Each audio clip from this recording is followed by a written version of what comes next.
Okay, so we're going to get started.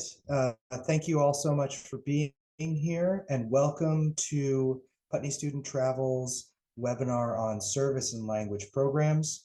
My name is Ed Thanhauser. I'm a programmer here at the Barn headquarters. I'm going to be just introducing you to this presentation, and I will also be taking your questions as they come in throughout. The Q&A box down below, feel free to add questions, and I'll put them to our presenters or answer them in chat separately. What we're going to do is about a 30 or 40-minute presentation. We're going to cover, who we are as an organization and what philosophy and what kinds of activities drive these service and language programs. So the first up, I would like to introduce my colleague, Mackenzie Grapes, who along with Patrick Noyes and John Lindsley will be describing these programs. Mackenzie programs language specifically as one of her specialties. So I'm gonna go ahead and pass it off to her. Mackenzie, go right ahead. Wonderful. Thank you so much, Ed. Hello, everyone. Thank you again for joining. My name is Mackenzie Grapes, and I work as a program director here at Putney Student Travel. I specifically coordinate Service Fiji and Language Spain programs in addition to a few exploration-themed programs. I do speak Spanish, and I consider myself to be a lifelong language learner and look forward to sharing with you all of the ins and outs of our immersion-themed programs. Again, we're so happy to have you here with us today. To start things off, we'd like to share a bit about Putney Student Travel and who we are as an organization. So first and foremost, we are a family-run organization, which truly shapes the way that we run and operate all of our programs, all for the better. We're a team made up of bilingual and multilingual world travelers, and we're really passionate about the work that we do. We care deeply about creating opportunities for students to learn, grow, collaborate, and embrace the new, all while keeping them safe. Putney Student Travel is in its 73rd year of leading educational programs abroad and ushering students outside of their comfort zones, creating opportunities for deep and meaningful cross-cultural exchange. And while we do have a plethora of thematic programs, today we are going to be specifically highlighting our service and language categories and hopefully provide a sense of the general program structure.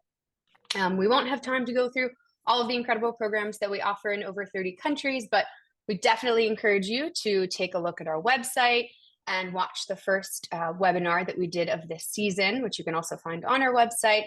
And if you're interested in learning more or you have questions, please give us a call here at the Barn headquarters. We absolutely love spending time on the phone and answering your questions. So we hope to hear from you soon.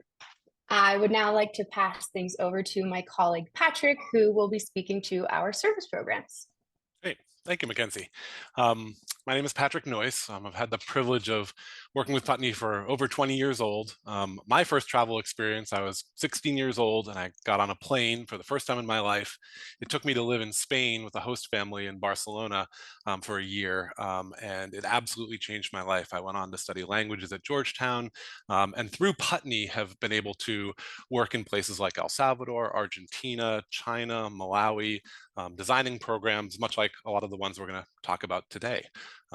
So I do want to talk a bit about our service programs, and specifically, before I get into some of the details of them, sort of the pillars of what we keep in mind as we design these thoughtful and intentional service learning experiences. So the first of which is our community impact. So we work side by side with people in local communities that we have longstanding connections with. We connect with them through our work, and that really enhances the learning and the cross-cultural learning that we do. We very intentionally align ourselves with the UN's Sustainable Development Goals.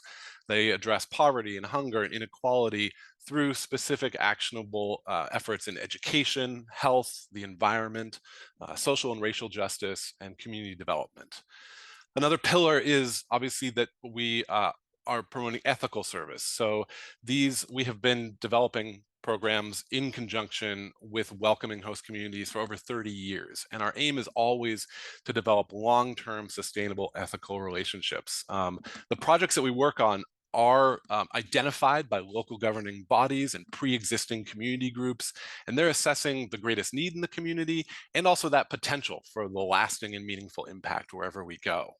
And finally, we are also really concerned about students' personal growth on these programs. We know that we're going to be asking them to step outside their comfort zones, to learn and to practice cultural humility, to take a look at their own beliefs and reflect on their own cultures while they're learning about another culture. And in doing so, our hope is that they're broadening their perspectives, they're deepening a sense of purpose, and they're tapping into some real leadership potential that hopefully they can bring back with them to make positive change in their home communities.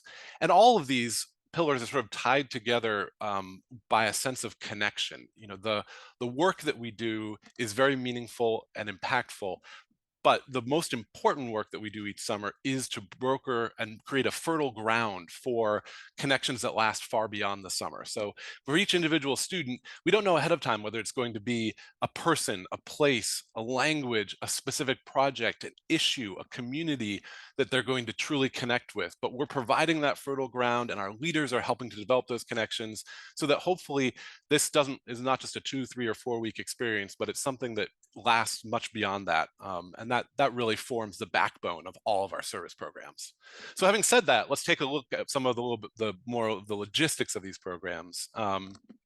In general, they're designed for small groups of students, and you can see here the destinations we have for our service programs. The groups are typically 16 to 18 students with 2 leaders. As I said, they range between 2 and 4 weeks long. Students and leaders live together in the host community. This is locally donated housing. It might be a church, it might be a school, it might be a community center. And we undertake a variety of different kinds of projects. So they range from sort of very physical projects like construction or digging ditches for irrigation, some agricultural, environmental-based projects, and then ones that are focused around education and enrichment, work with local schools and children. And again, as I mentioned, these are all done in conjunction with pre-existing local groups and networks so that we know that these are projects that are going to make an impact and that we are going to be able to work side by side with community members, and they're going to continue from year to year and beyond our impact there. They are we spend our days in the field. I mean, these are very much service programs indeed, not just in name. So you're working, getting up early, working 7 or 8 hours a day. And again, one of our primary concerns is that we are doing this side by side with people in the local community. And again, we're doing this not just to get the work done and the products and the fruits of that, but also as a real catalyst for intercultural exchange. Another thing that we do on all of our programs, in addition to rotating through these different kinds of projects, is our leaders help students to pursue an independent project, something that really interests them about an aspect of local culture. So that might be service related. It might be something like collecting recipes from the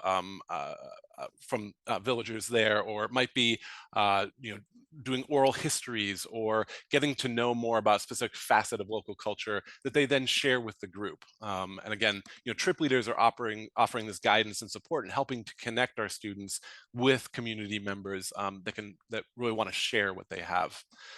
We do also get to know the country that we go to. So we're going on excursions, typically on the weekends or towards the end of the program. We might do a longer excursion that allow us to explore that richness of the area that we're in. And then we come back to the service, the host community for working during the week.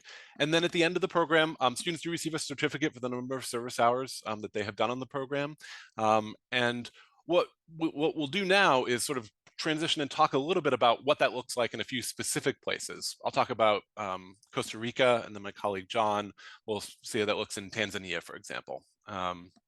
So to take Costa Rica as an example, and Costa Rica is a place where, again, we've been for many, many years, have really deep connections in a large number of villages there. There are programs that are 2 weeks long, 3 weeks long, and 4 weeks long. And you fly into either San Jose or Liberia. We start out with an orientation, an in-country orientation, so the group can get to know each other. We typically do that at an eco lodge, so we're getting over our jet lag and getting to know each other in a beautiful and comfortable environment, and talking about how we want to work together so that we can be our best selves for the community that we're about to go live in.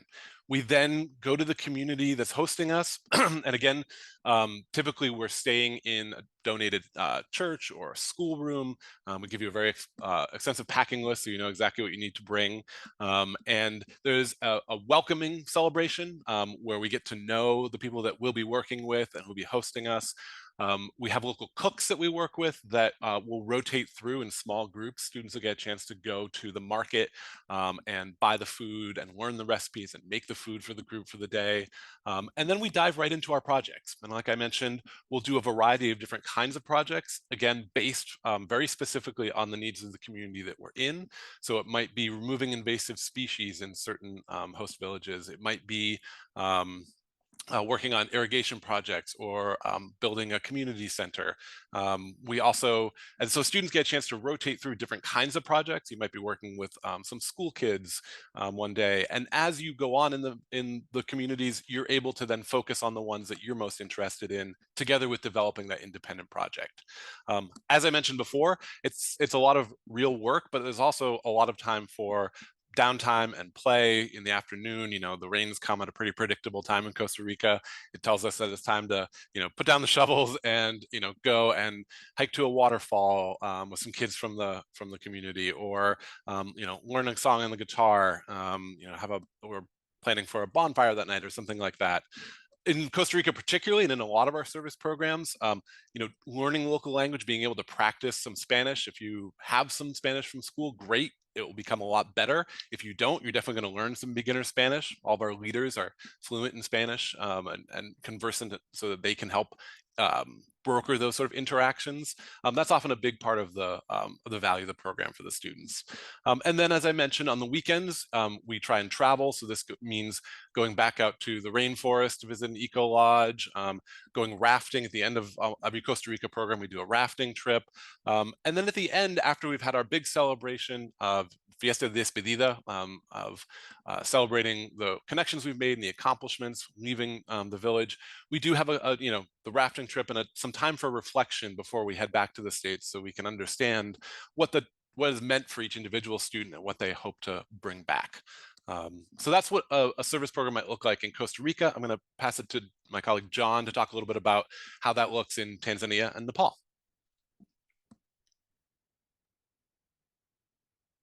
Thanks, Patrick, and thanks everybody for joining today. My name is John Lindsley. I've been a program leader with Putney since 2005, and I've been a program director for the last decade or so. And I'll speak first about our service program in Nepal. This is a 3-week journey. We begin and end in Kathmandu, Nepal's ancient capital and economic hub. Kathmandu lies in a really just sweeping fertile valley, and it's known for its incredible density of sacred monuments, including many World Heritage Sites.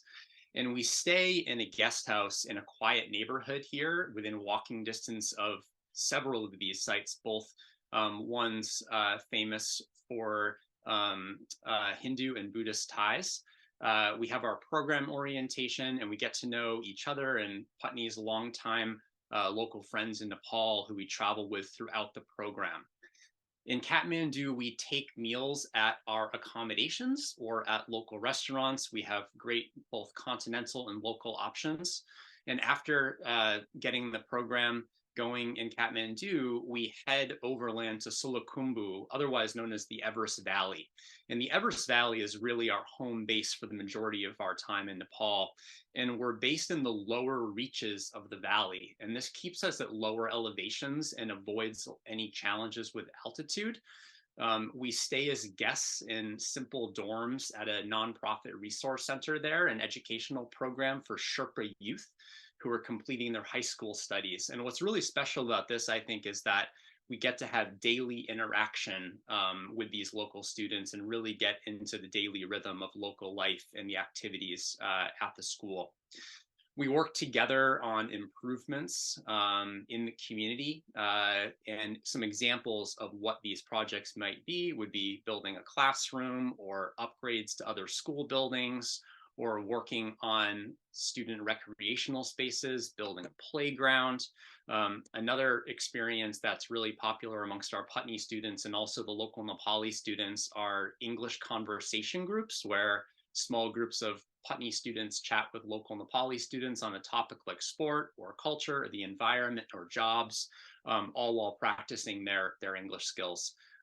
As Patrick mentioned, we also have time for fun. We play volleyball, which is Nepal's national sport. We visit local markets. We learn local song and dance, and we meet local residents over tea, and have a chance to visit many of the monasteries in the area as well. We prepare our meals together with local cooks, both traditional and Western style dishes. Most of what we eat in Nepal is vegetarian, and it's very delicious. And our students really love, getting right into the kitchen with our local friends and helping out with meal preparation. About a week or so into our time in the host community, we head on a 3-day trek into the hills. And during this time, we stay in tea houses. We have incredible views of the high Himalaya.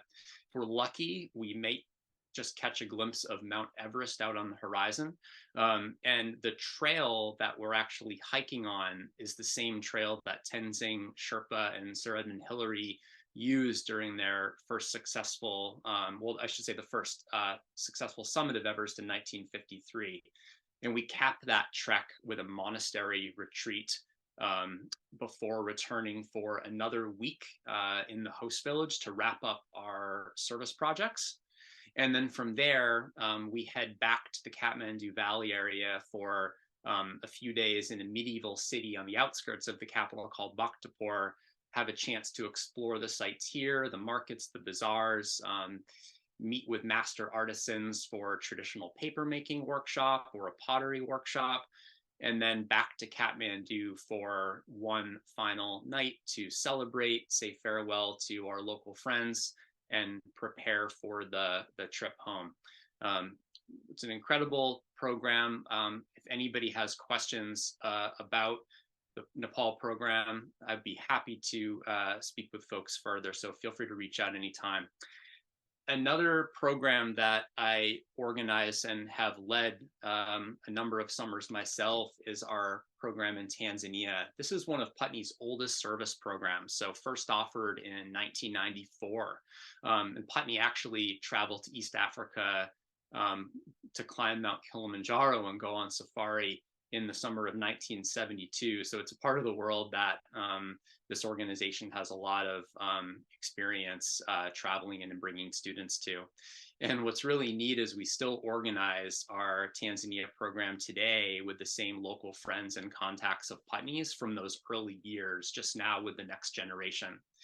And in Tanzania, we're based in the country's north in small agricultural communities, just a short drive from the town and safari hub of Arusha, near to the international airport, and within view of really a stunning mountain called Mount Meru, which is actually Africa's 5th highest peak that casts a really neat shadow over the area by our villages. So our service projects in Tanzania really revolve around the centrally located primary schools in the host communities. And like Patrick mentioned, the service work is a catalyst for cultural exchange and learning by immersion. So this program, like Nepal, is perfect for students excited to explore the destination through the lens of cultural exchange and service learning.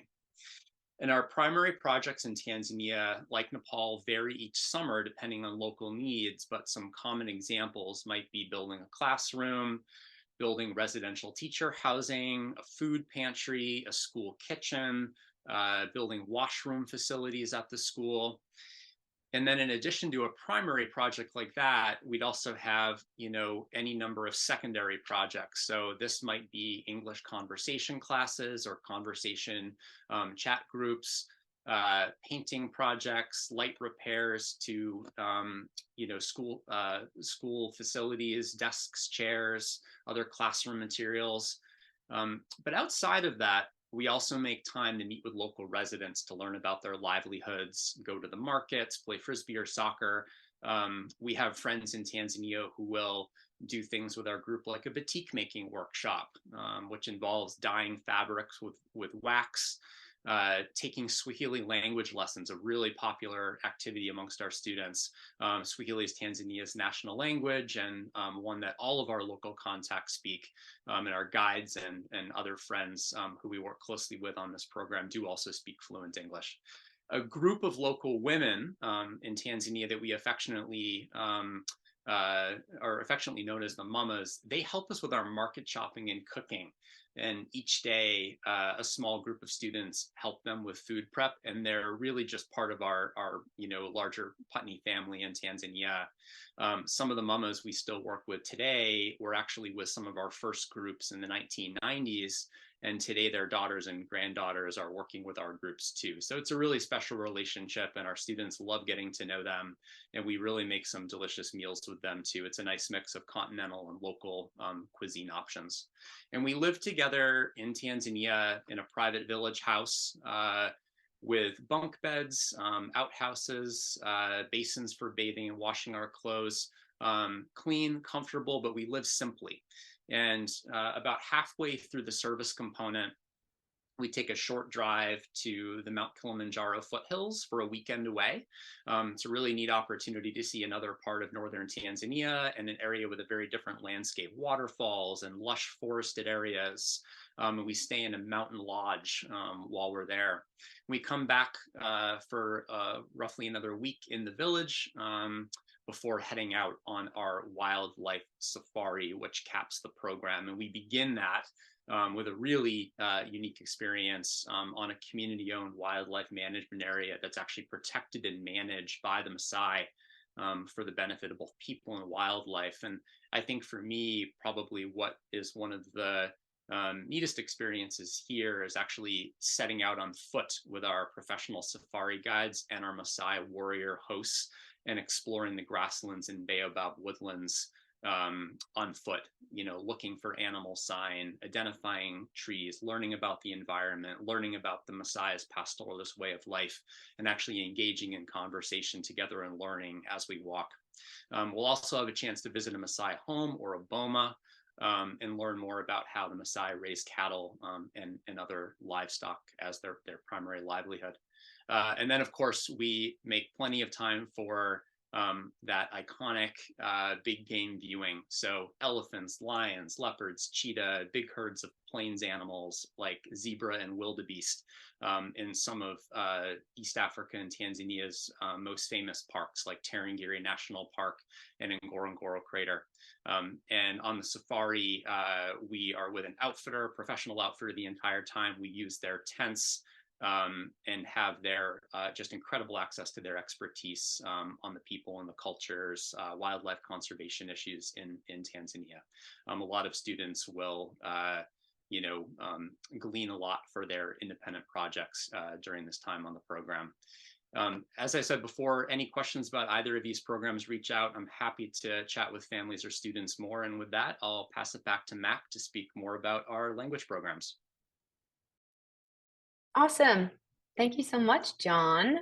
So we are now going to shift gears and talk about the language-themed programs that we offer here at Putney Student Travel.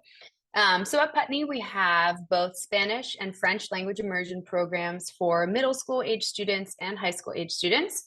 And like our service programs, these are small groups that are composed of anywhere between 16 to 18 students, and they are joined by 2 leaders.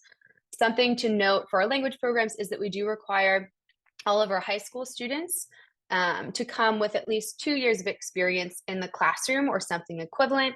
And for our middle school programs, we ask that they have at least 1 year of experience in the classroom or something equivalent. That does mean that students will be joining us with different levels, but that's okay.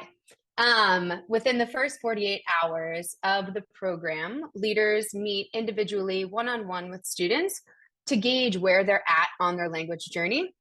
and then come up with individual goals. And this is in addition to the goals that we've already set as a group during our orientation, which we'll talk a little bit more about later. And our leaders then group students together for different activities based on where they are in their language journey. So sometimes we'll group beginners with beginners, and sometimes we'll put advanced speakers with beginners, again, just depending on what we're doing during that time. I'd now like to touch on 3 things that make our language programs so unique and very special. Our programs are special in that they produce, first and foremost, lasting benefits. So students return home with a heightened awareness of the culture in their destination country and improve proficiency in speaking the language, of course. And our goal is not for students to come home completely fluent in a language. We know that takes years and years of practice and lots of time and dedication. Our goal really is for them to come home with more confidence in speaking, better listening skills, and a much expanded vocabulary. On all of our Putney programs, we have an orientation. Our leaders start the entire program with this. During this time, we are playing lots of fun games and icebreakers. We're getting to know each other. We're setting group goals and discussing expectations for the entire program. We talk about our program standards. And on our language programs, we end this with a language pledge. And with that, all of our students and leaders are committing to speak in the language throughout the entirety of the program. And we believe that this commitment, combined with an adventurous spirit, is the principal tool for making progress and improving fluency in a foreign language. Lastly, these programs are impactful in that they offer authentic immersion. So we spend lots of time interacting with local contacts, and something that we do that's often a highlight for students in our language programs is a homestay or a day stay. And during that time, we spend a week with a trusted local family. And throughout this experience, students become totally immersed in the local culture and make significant strides towards fluency, and often walk away with new lifelong friendships. So we do offer 3 different destinations with our language programs.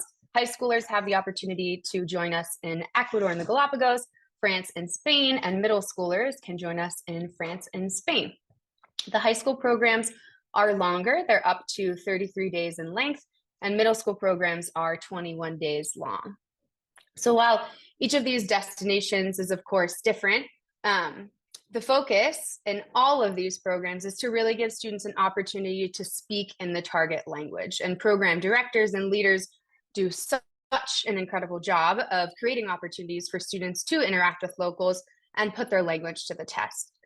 We recognize here at Putney that most students joining us have a great deal of experience in the classroom, reading and writing and maybe listening, and don't have many opportunities to speak. So what we want them to do on this program is become comfortable with being uncomfortable, to let go of their inhibitions and be okay with making mistakes.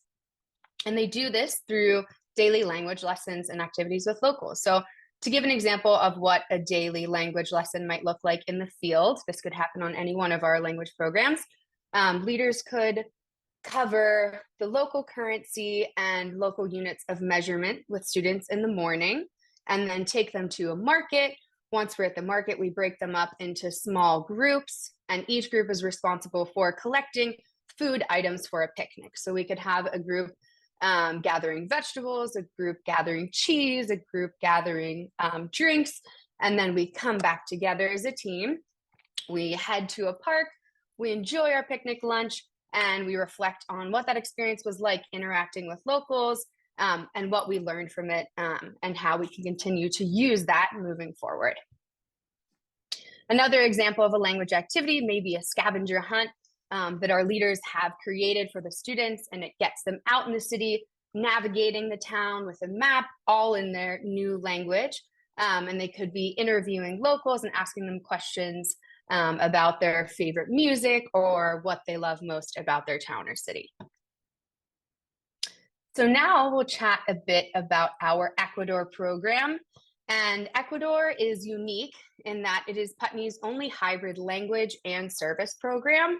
combining service learning with language immersion and a homestay. This program gives students an opportunity to spend 2 weeks in a host community that we've been working with for over a decade. And we are, of course, working on service projects, both large scale and small scale. Students here really immerse themselves in the community life. They build relationships and explore the diverse landscapes of Ecuador, all while speaking in the target language. And in this program, we wrap things up in the beautiful Galapagos, which is really just the cherry on top of their time in Ecuador.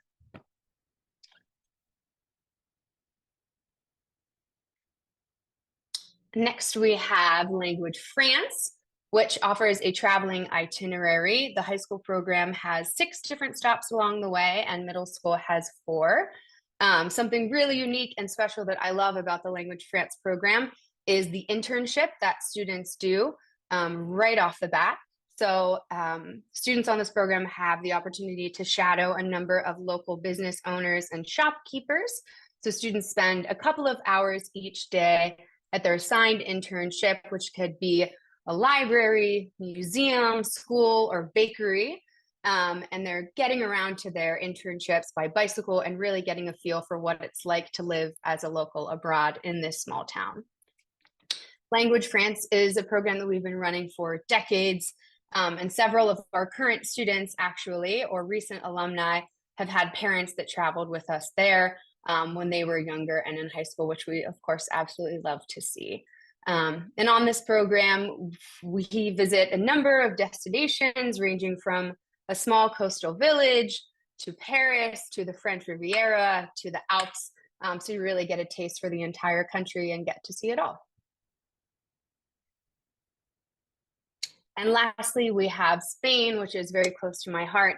I spent years living there and direct both our high school and middle school language Spain programs. So Spain has a traveling itinerary. For our high school programs, we have 7 different stops along the way, and for middle school, 5.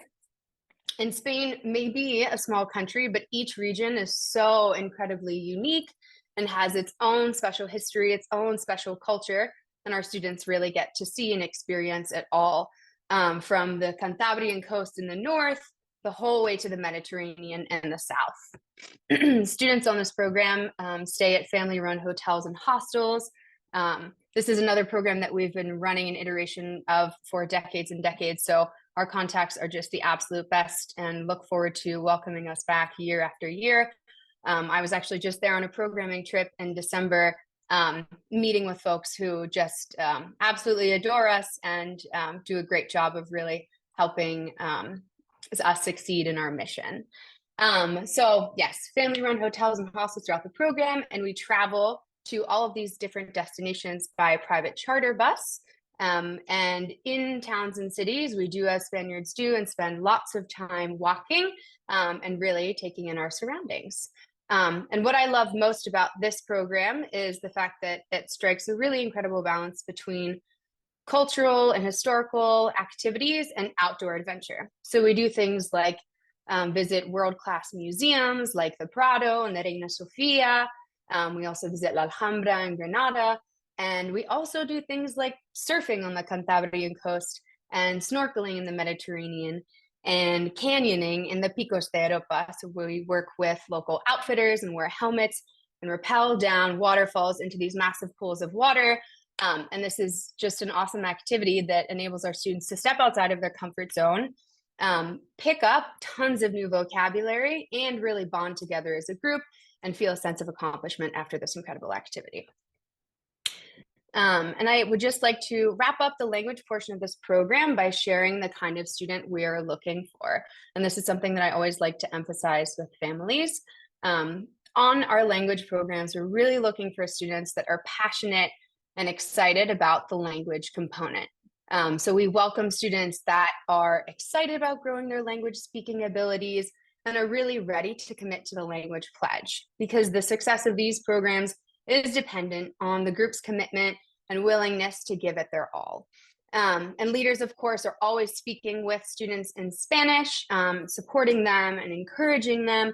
But at the end of the day, it is really up to the student to push themselves and interact with the language. So If that sounds like you, or if that sounds like your student, we would absolutely love to have you with us this summer.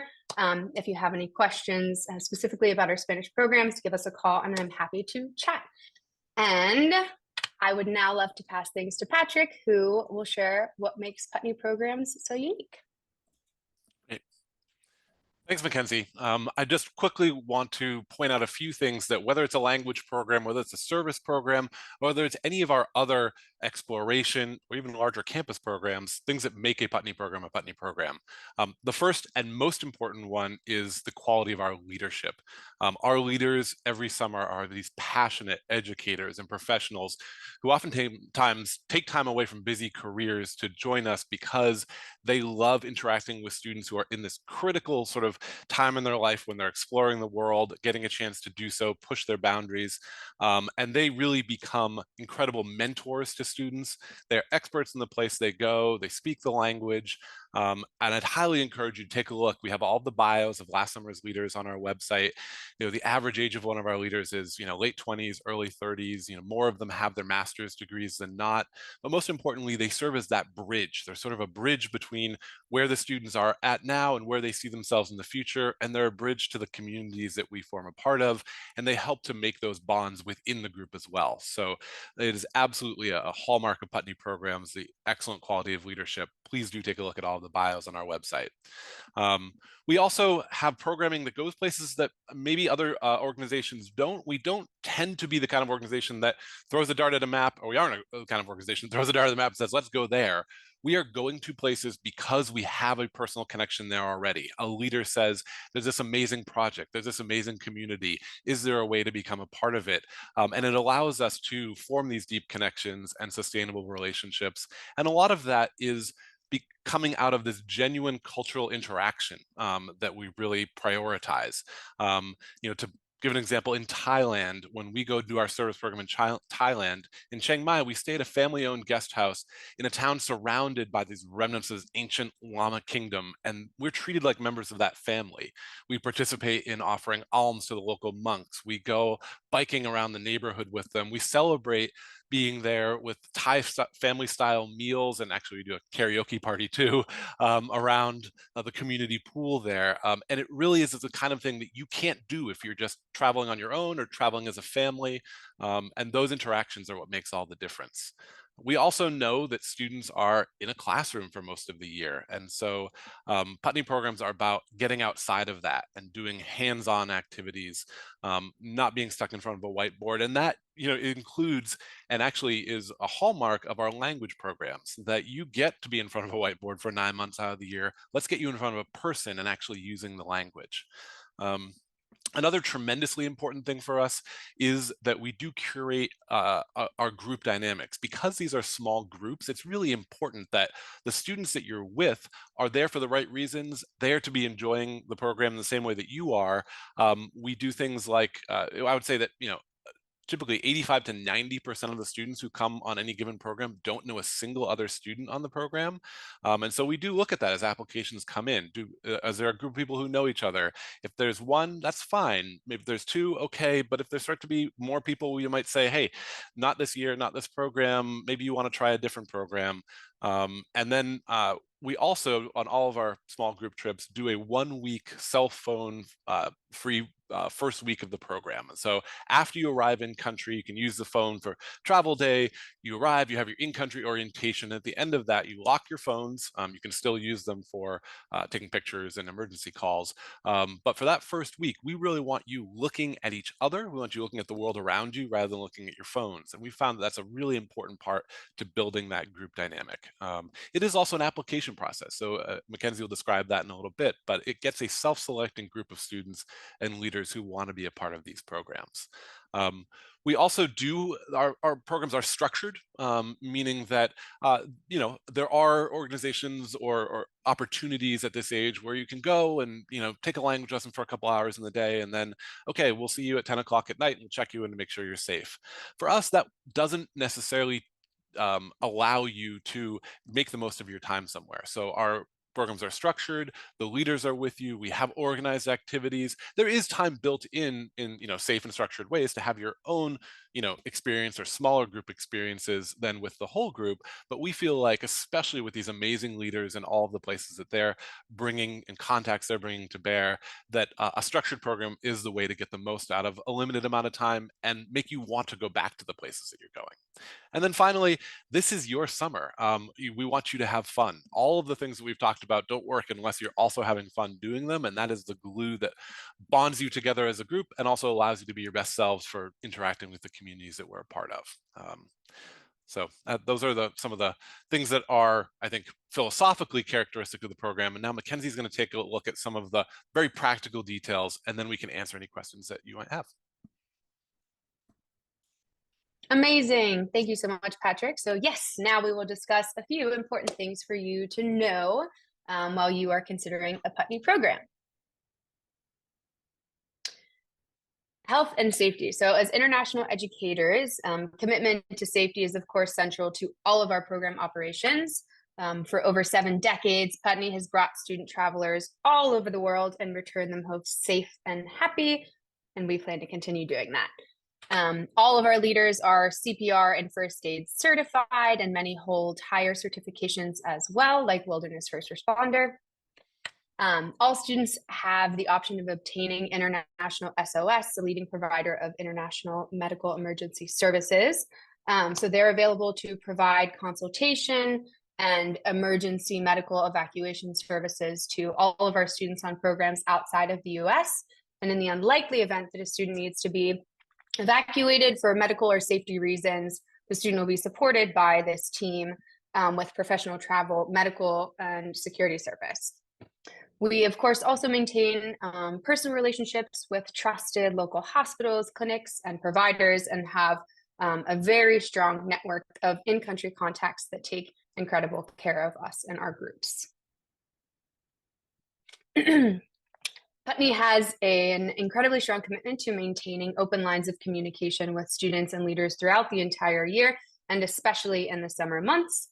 We keep in very close contact with our leaders while they're in the field and serve as a liaison between leaders and families and communicate any essential information directly with families at home. During the summer months, we are available to you and to leaders 24 hours a day, 7 days a week on our emergency line. We literally sleep with our phones next to our beds. So if at any time we need to communicate essential information to you or we need to hear from you, we are available. Each trip has its own program blog that's updated by students and leaders throughout the program. And this is such a wonderful way for family and friends to follow along with day-to-day happenings on the ground. As Patrick previously mentioned, students can bring a cell phone on most Putney programs. However, the first week of small group programs are phone free. Students can contact their families when they arrive. We also, of course, send an email letting you know that the group has arrived safely in country. And students can still, during this time, access their camera and the time on their phone. And on the final day of the Tech Fast, so after those 7 days, we come back together as a group and we reflect on what that time was like away from our screens and without technology. And then as a team, we decide how we're going to access it moving forward. And this really is a part of a program that we absolutely love and adore. It gives students the opportunity to really revert back to being kids, to play hand games, to sing songs, and to learn some really great skills in creating interpersonal relationships without their phones. Once a student has been accepted on a Putney program, we will provide detailed information about program-specific travel and flight logistics. For most programs outside of the contiguous US, Putney will arrange a group flight for students and leaders. And for a few select programs, we'll ask families to book their students' own seats on a designated itinerary so that they can fly with a Putney leader and other students, and we call these escorted flights. Putney will provide assistance with flexible travel options if needed, and families can opt out of the group flight when that's available. We do our best to accommodate everyone, and we're always happy to work through those travel plans with you. You can just give us a call. The application process is all online. We make it very simple for you. If you go to our website, you can click apply, and you'll create a login. And this login becomes what we refer to as the digital locker. And the digital locker is a portal that's a one-stop shop from starting your application to where you will find all the necessary information and documents that you need to prepare for your program, like a packing list, reading and media recommendations, and any waivers that parents may need to sign beforehand. We then ask for basic information like your name, your student's current grade, and contact info, so we know how to get in touch with you. And then the most important step in this process is to select your program choice and secure a space with a signed agreement form and $700 payment. That consists of a $200 application fee and a $500 tuition deposit. Excuse me. Once space is secured, the rest of the application opens up to families, and then you have time to complete it.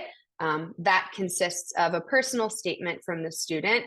This is 150 to 300 words that they will write, sharing with us what they're most looking forward to on the program and why they chose this program in particular. We also ask for 2 teacher reference forms, and we make this very simple for you as well. We just have you share the teacher's name and email address, and then we send them the reference form, which comes directly back to us. So there's no need for you to obtain a formal language letter from a teacher. On our language programs, we do ask that one recommendation come from a language teacher, and that's just something important to take note of.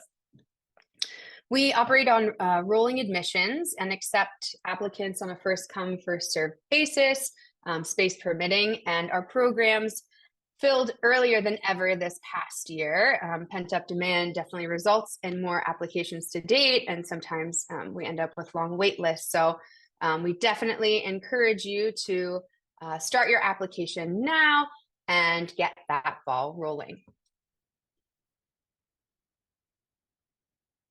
Lastly, we do have scholarships available through our Putney Open Door Fund, which is a nonprofit foundation whose purpose is to eliminate barriers for young people seeking educational travel experiences like these. And you can learn more about our scholarships, eligibility, and the application process on our website. The scholarship application is separate from the regular application that we discussed earlier, and the deadline for this is February 15th. And that, my friends, is all that we have for you today. Thank you so much for joining us. It has been an absolute pleasure. I'm now going to pass things over to my colleague, Ed, who will be reading questions that have come in throughout the webinar. Thank you so much. Okay, thanks everybody. And thank you all for joining us. I hope it was very informative, and I neglected to mention this at the beginning, I apologize. We are recording this webinar, and that recording will be available on our website tomorrow. We're also emailing it out.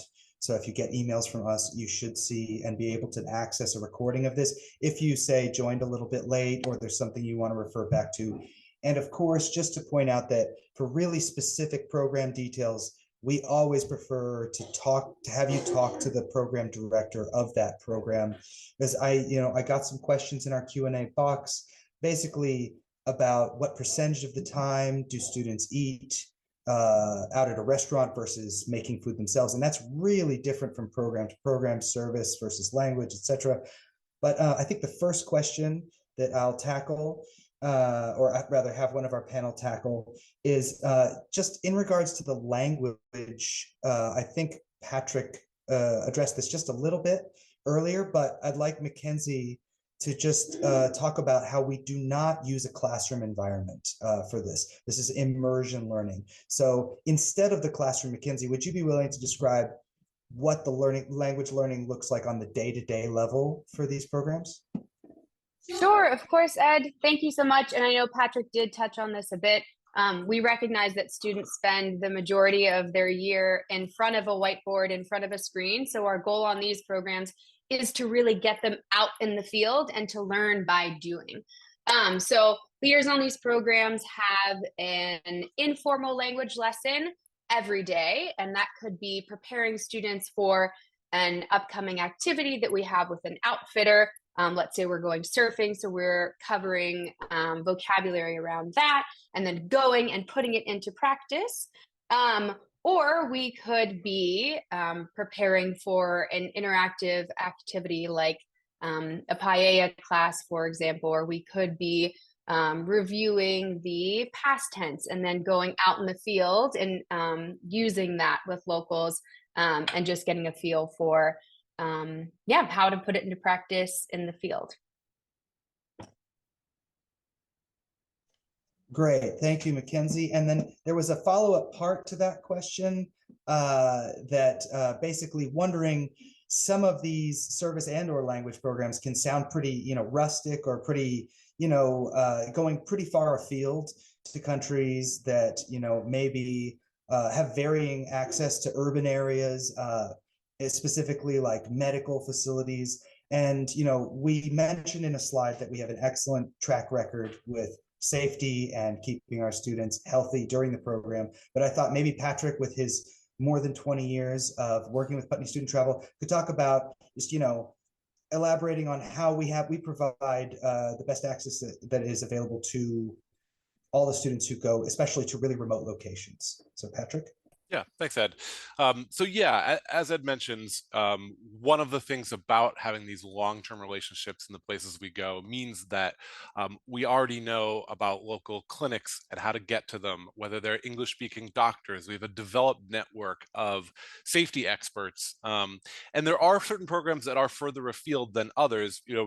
In general, all of our, our host communities, they have electricity, they have running water. You have the opportunity to, shower daily. Now those showers, depending on where you might be bucket showers, and that might be a good thing because it's pretty hot where you are. So I would say that within the realm of we do try and live in the communities where, especially on the service programs, where we're doing projects and things like that, rather than being in a hotel and taking a bus in and then, painting a mural for a few hours and then saying, we're out of here.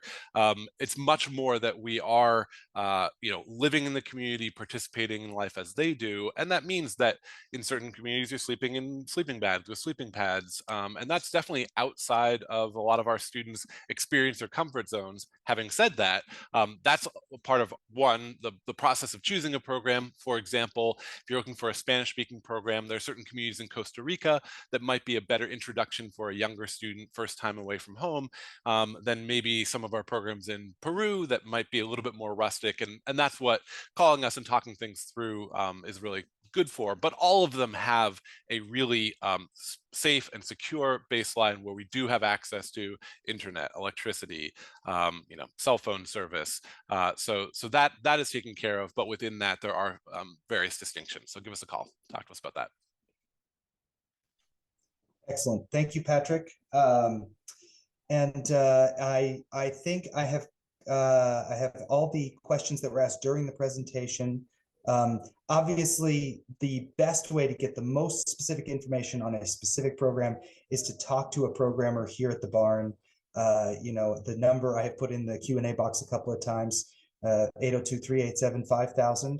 Our admissions staff can answer questions about, how programs, where they're going, all the specific accommodations and all that. And we love, like I said, to put you in touch directly with the programmer who's responsible for that.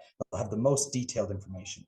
So if there aren't any more questions as of now, I believe we'll bring it to a close. As everyone has already said, thank you so much for being here. We really enjoyed hosting you, and we look forward to hearing from you about this coming summer.